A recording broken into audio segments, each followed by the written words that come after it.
my name is Yusuf, and I'm a strong supporter of Israel. You're a strong supporter of Israel? Exactly. Oh, really? Go ahead, Yusuf.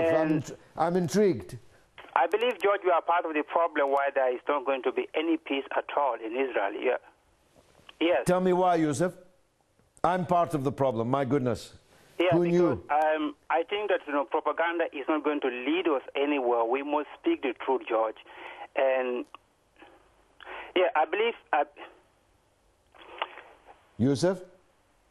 Yes, I believe propaganda is not going to lead us anywhere, and we have to speak the truth when it comes to Israel. And let's speak the truth then. Go ahead. Speak your truth. Every particular answer has to correspond either to the empirical form of measurement or to logical reasoning process. And the naked truth about who actually is occupying whose land, and has to cohere and not incohere with history, archaeology, theology, and logics. And you know, from the historical point of view, that land belongs to Israel. From theological point of view, it belongs to Israel. From archaeological point of view, it belongs to Israel. And now, the very fact that once a debate has been established on false, that debate is already lost and won. There is no such thing called Palestinian. You know it. You smile in it. You know these are invented peoples. They never belong to that land. And from the theological point of view, they are Muslims. They are not atheists. When they claim that is their land, that means they don't even believe in Allah.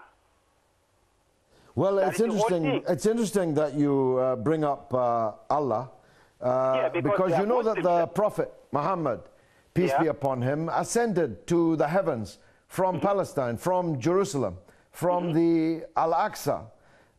Now, this makes the matter of sacred importance to the Muslim Ummah, which is, as you probably know, Yusuf, almost 2 billion strong. And that mosque of Al-Aqsa is now in the hands of foreigners. You have the nerve to talk about indigenous people. But the vast majority of the citizens of Israel are not indigenous to anywhere except North America and Europe. And the people who run the state now, and have always run the state, are indigenous to Europe and, hold on, to Europe and North America. They have nothing to do with Palestine. And no, George. No, Yusuf, I'm talking now. You spoke for quite a long time, and I'll let you back in when I'm finished talking. The people who founded this state were more than ready to found it in any number of other places other than Palestine. So your claim that God was the estate agent in all of this is absurd, because the Zionist movement first asked the British if they could create a state of Israel in the Seychelles, or in Uganda, or in Patagonia, in Latin America, in Argentina, what is now the state of Argentina. So there's nothing holy or religious about the claim to set up a state of Israel. It was just another European settler state, and it was ready to establish itself wherever the British Empire would give it land to do so. Secondly, as you mentioned, atheism, every single one of the Zionist leaders who wanted from Britain land to create a state of Israel was in fact an atheist. They did not believe in God, and therefore could not possibly have been claiming that God promised them the land of Palestine. But, and here's my point, because I don't really hold with going back thousands of years or relying on religious scriptures, especially those that were written by men. I ask you this, Yusuf. Yes. If it's as clear-cut as you say it is, then Israel has no problem now. Netanyahu has no problem. There is no threat to Israel, because according to you, from every single standpoint and by the use of any yardstick, Israel is entitled to this land. Yes, but they do have a problem, don't they? What is it? Is it me? Am I the problem?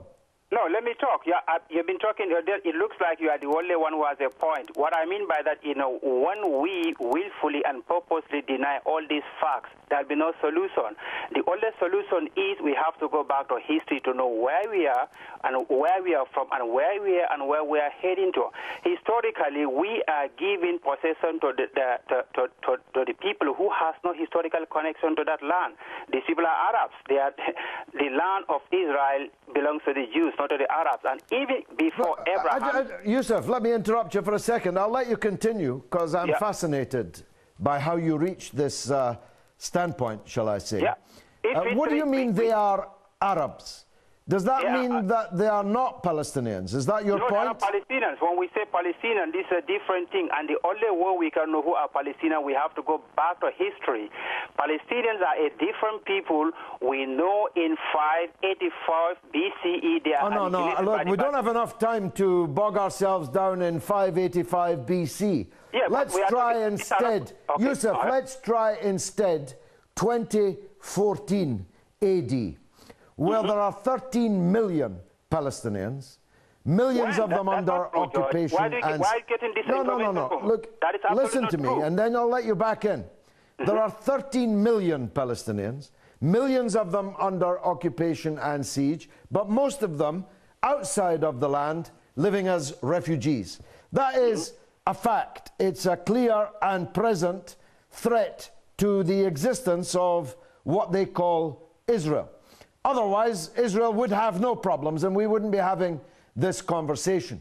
So these real, live, 13 million Palestinians either live in Palestine or are demanding the right to return to Palestine. What are you going to do about it, Yusuf? No, I asked you this simple question. Why are they not speaking Arabic if they are Palestinians? Because I know Palestinians are different people, like when we say Chinese. So why are they speaking Arabic now?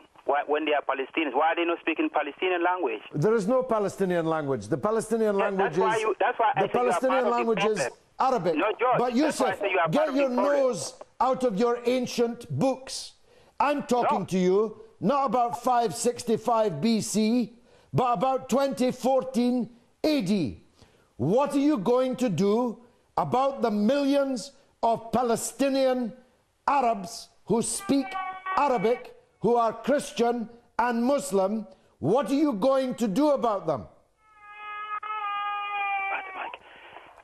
Excuse me, George. Michael, what is ready? I think that's the heavens crying, Yusuf. Nobody can take much more of your obscurantism.